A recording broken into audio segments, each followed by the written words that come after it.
13 વારણાવત. યજ્ઞસેન ધ્રુપદ પર મેળવેલા નિર્ણાયક વિજયને કારણ પાંડવોનું વર્ચસ્વ નિર્વિવાદપણે સિદ્ધ થયું હતું. બીજા અનેક શત્રુઓનો પણ પાંડવોએ પરાભવ કર્યો. પાંડવનું પલ્લું જેમ જેમ ભારે થતું ગયું તેમ તેમ ધૃતરાષ્ટ્રના મનમાં પોતાના સંતાનોના ભવિષ્યની ચિંતા સતત સતાવતી હતી. એટલે એણે દુર્યોધનને ક્યારે પણ રોક્યો નહીં. સતત અપમાનથી હેરાન પરેશાન થયેલી દુર્યોધનની ચંડાળ ચોકડીએ પાંડવોનો એક જ વારમાં ઘડો લાડવો કરી નાખવો એવો નિર્ધાર કર્યો. એમને વિદુરની મદદ ન મળે એ માટે રાજધાનીથી દૂર મોકલવાની વ્યવસ્થા કરવી અને ત્યાં જ કોઈ પણ રીતે તેમનો ઘાત કરવો એમ નક્કી થયું. પોતાની યોજના દુર્યોધને ધૃતરાષ્ટ્રને કહી. એમણે અનુમતિ ન આપી, સાથોસાથ વિરોધ પણ ન દર્શાવ્યો. મૌન એ જ સંમતિ એ માની લઈને દુર્યોધન કામે લાગ્યો. એણે બાંધકામમાં કુશળ એવા પુરોચન નામના પોતાના મંત્રીને બોલાવ્યો.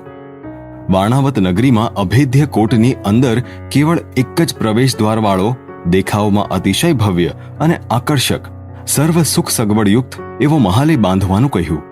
માત્ર એ મહેલનું જ્વાળાગ્રહી લાખ રાળ વગેરે સામગ્રીથી નિર્માણ કરવું તેવી સ્પષ્ટ સૂચના આપી અંતે કહ્યું, આજ જ આ કામ માટે તું નીકળી પડ. પાંડવોનો વિશ્વાસ તેમને બધી સગવડો પૂરી પાડી સંપાદન કર અને એક દિવસ તક સાધીને એ લોકોની સાથે પૂરા મહાલયને ભસ્મીભૂત કરી દેજે. એ પછી એક દિવસ ધૃતરાષ્ટ્રે યુધિષ્ઠિરને બોલાવ્યો અને રાજાના પ્રતિનિધિ તરીકે વારણાવતના શિવ ઉત્સવમાં હાજરી આપવાની સૂચના આપી. આ સૂચનામાં કોઈ કપટની કાળા ધોળાની શંકા ન લાગતા પાંડવોએ તે સ્વીકારી લીધું અને સર્વની વિદાય લઈ કુંતી સાથે પાંડવો વારણાવત ભણી વળ્યા. ત્યારે તેમને વિદાય આપવા તેમની સાથે વિદુર દૂર સુધી ગયા. વિદુરે તેમને ત્યાંનો મહેલ કેવો હશે તે સવિસ્તર સમજાવ્યું અને સદૈવ સાવધ રહેવાની સૂચના આપી. ગામમાં શિવ ઉત્સવની તૈયારી જોરદાર ચાલતી હતી. એકવાર સંધ્યાકાળે તેઓ કુંતી સાથે મહાલયના ઉદ્યાનમાં ગપ્પા મારતા બેઠા હતા. ત્યાં એક પારધી યુધિષ્ઠિર પાસે આવ્યો. વાતચીતના બહાને આજુબાજુનો અંદાજ મેળવી તેણે યુધિષ્ઠિરને ધીરેથી કહ્યું, મને મહાત્મા વિદુરે મોકલ્યો છે. તમને મહેલ વિશે જે માહિતી આપેલી તે સાચી છે. ઉત્સવની પૂર્ણાહુતિ પછી વદ તેરસે પુરોચન દગો દેશે. હું ભોયરું ખોદવામાં તજજ્ઞ છું. હું વનની દિશામાંથી ભોયરું ખોદી મહાલયના અંતઃપુરના ચોક સુધી લાવીશ. તમે સદા સાવધ રહેજો. તેમાંથી તમે બહાર નીકળી શકશો. કહ્યા પ્રમાણે વિદુરના એ માણસે ભૂમાર્ગ ખોદીને તૈયાર કર્યો. ભોયરાનું દ્વાર કોઈના ધ્યાનમાં આવે નહીં તેમ જમીન સરસું રાખ્યું. ઉત્સવ પૂર્ણ થતાં જ બારસના દિવસે કુંતીએ વિશાળ પ્રમાણમાં અન્નદાનનું ક્ષેત્ર ખોલ્યું. હજારો જણે ભોજન કર્યું. યોગાનુયોગ એક શબર સ્ત્રી પોતાના 5 સશક્ત દીકરાઓ સાથે સાંજ ટાણે જમવા આવી. એણે અને એના 5 દીકરાઓએ એટલો દારૂ પીધો કે તેઓ જગા પરથી ઉઠવાની હાલતમાં ન રહ્યા. એને મહેલના અંદરના ઓરડામાં સુવડાવવાની સગવડ કરાઈ.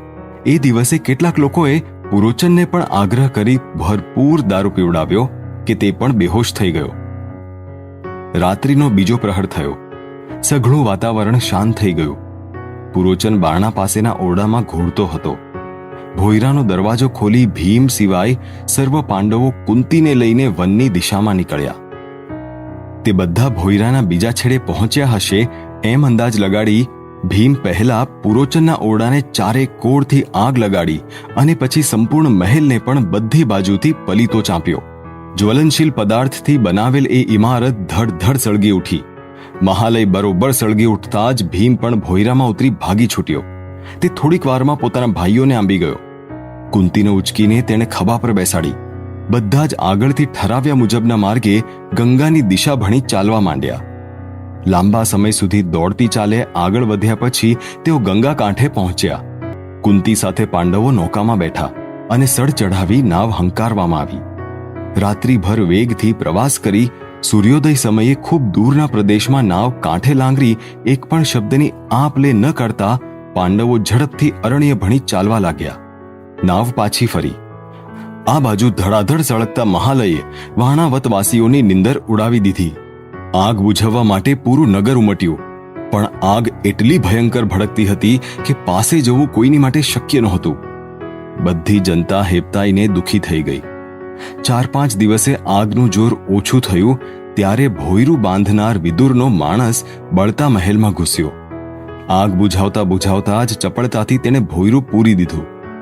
આગ ઠરી, બાકી રહ્યા ફક્ત બળેલા અવશેષ અને બળીને ભસ્મ થયેલ માનવ દેહો, એક પુરોચનનો અને બાકીના.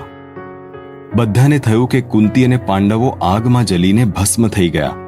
લોકોના શોકનો પાર રહ્યો નહીં. અનેક આને દુર્યોધનનું કારસ્થાન જ ગણતા, માનતા હતા. વાયુ વેગે દોડનારા ઘોડા પર આ સમાચાર લઈ દૂત હસ્તિનાપુર ભણી વળ્યો. હસ્તિનાપુર શોક સાગરમાં ડૂબી ગયું.